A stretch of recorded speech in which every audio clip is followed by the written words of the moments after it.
Hello दोस्तों, स्वागत है आप सबका एक बार फिर से हमारे YouTube channel the learning curve y GM sir में। और दोस्तों, आज हम लोग सॉल्व करने वाले हैं क्लास 12 केमिस्ट्री के विलियन चैप्टर से एक इम्पॉर्टेंट टॉपिक जिसका नाम है नॉर्मलता।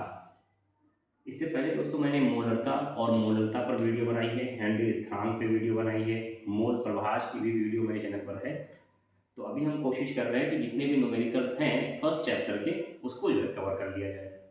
तो आज हम लेकर के आए हैं नॉर्मलता। तो नॉर्मलता होती क्या है दोस्तों, इसकी पहले आप डेफिनेशन देखिए। नॉर्मलता का मतलब होता है कि कोई भी जो विलयन है, जो सॉल्यूशन है, उसके 1 लीटर में घुले हुए विलेय पदार्थ के ग्राम तुल्यांकों की संख्या। आपने कोई विलयन लिया है, कितना लिया? 1 लीटर। और उस विलयन में जो आपने विलेय यानी सॉल्यूट जो घोला हुआ है उसके इक्विवेलेंट मास, तुल्यांकी भाग जो है, जो संख्या होती है वो उस विलयन की क्या कहलाएगी?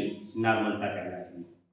तो अब यहां पर सवाल ये उठता है कि इक्विवेलेंट मास होता क्या है। तो इक्विवेलेंट मास को हम लोग ई से प्रदर्शित करते हैं दोस्तों। और इसका मतलब होता है कि कोई भी मॉलिक्यूल है, कोई भी, फॉर एग्जाम्पल हमने ले लिया H2SO4। तो अगर हमें H2SO4 जो कि सल्फ्यूरिक अम्ल है, अगर हमें इसका तुल्यांकी भाग निकालना है तो इसके लिए हमें क्या करना पड़ेगा? पहले हम H2SO4 का अणु भार निकालेंगे। ठीक है, अणु भार का मतलब क्या है? इसका मॉलिक्यूलर वेट, यानी जितने भी एटम्स हैं उन सब का एटॉमिक मास आपस में जोड़ दिया जाए। तो सबका अगर आप जोड़ोगे तो 2 हाइड्रोजन का 2, सल्फर का होता है एटॉमिक मास 32, एक ऑक्सीजन का होता है 16, तो 4 का हो गया 64, 32 96 और 2 98। और उसके बाद इस अणुभार को आप उसके आयन से, धनायन और ऋणायन, उसके आयन से डिवाइड कर दीजिए। आयन आपको कब मिलेगा दोस्तों? आयन हमको तब मिलेगा अगर ये चीज हम किसी जो है दूसरे विलायक में यानी पानी में अगर हम घोल दे, मान लीजिए, तो ये टूटेगा, है ना। हम जानते हैं कि एसिड को, अम्ल को जब जल में डालते हैं तो वो जो है H+ आयन रिलीज करता है। तो अगर H2SO4 पानी में गया तो ये क्या करेगा? SO4-2 और साथ में यहां पर H2+, इसको हम ऐसे भी लिख सकते हैं, इस तरह से रिलीज करेगा। तो हम ये देख रहे हैं कि यहां पर कितने आयन मिल रहे हैं? 2 प्लस में मिल रहे हैं और 2 माइनस में। तो कोई भी आप एक आयन से इसके टोटल अणुभार को जो है डिवाइड कर दीजिए। तो 2 निकला है तो हम 2 से इसको डिवाइड कर देंगे। तो 2 से डिवाइड करोगे तो आपको मिल जाएगा इसका तुल्यांकी भार, इक्विवेलेंट मास। तो ये होता है ई निकालने का तरीका, इक्विवेलेंट मास निकालने का तरीका। कोई भी मॉलिक्यूल लीजिए और उसको, उसके जो है टोटल एटॉमिक मास को, टोटल मॉलिक्यूलर मास को उसके नंबर ऑफ आयन से डिवाइड कर दीजिए। जैसे एग्जांपल मैं आपको एक और देता हूं, मान लीजिए NaCl लिखा हुआ, NaCl, तो ये क्या है? एक साल्ट है, लवण। इसको जब हम जो है भाई डालते हैं, यानी इसको जब हम योजित करते हैं, तोड़ते हैं इसको, तो ये किसमें टूटेगा? Na+Cl- में, यानी एक एक आयन हमको इसमें मिलेगा। तो इसका मतलब ये होगा कि NaCl का जो टोटल एटॉमिक मास होगा, टोटल कितना होगा? 23, और इसका 35.5, तो लगभग 58.5, 58.5 इसका होता है। तो उसको हम किससे जो है डिवाइड करेंगे? 1 से। क्यों? क्योंकि चार्ज कितना मिल रहा है? वो 1 ही मिल रहा है। तो इसका तो इतना ही होगा इक्विवेलेंट मास। ठीक है, तो अब आपको नॉर्मलता निकालने से पहले क्या निकालना पड़ेगा? ई निकालना पड़ेगा। तो आपको ई निकालने का तरीका ये है। अब हम आप में इसमें जो है एक क्वेश्चन जो है आपको हम सॉल्व करके दिखाते हैं।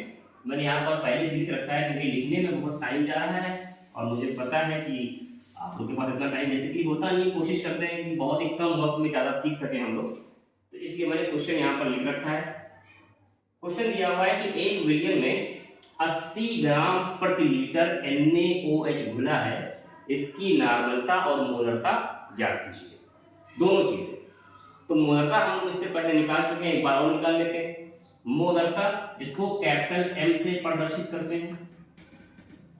मोलरता का मतलब होता है किसी विलयन के प्रति लीटर में विलेय के कितने मोल घुले हुए, विलयन है उसके प्रति लीटर में विलेय के कितने मोल घुले हुए हैं। तो यहाँ पर भाई विलेय कौन है, NaOH, और ये कितना घुला हुआ है, देखिए लिखा हुआ है 80 ग्राम प्रति लीटर, यहाँ साफ साफ दिया हुआ है कि 1 लीटर में कितना घुला हुआ है, 80 ग्राम। तो मोलता निकालने का फॉर्मूला क्या होता है, W/M × V लीटर में, और अगर यहाँ पर लीटर ना दिया हो, ml में दिया हो, तो ऊपर क्या कर लेते हैं, उसको 1000 से गुणा कर लेते हैं, ठीक है। तो निकालते हैं कितना होगा, NaOH का W कितना दिया हुआ है, W मतलब दिया गया द्रव्यमान 80 दिया हुआ है, M क्या है, M उसका होगा मॉलिक्यूलर मास यानी टोटल एटॉमिक मास, तो 23, 1 24 और 16 40, और गुणे 1000,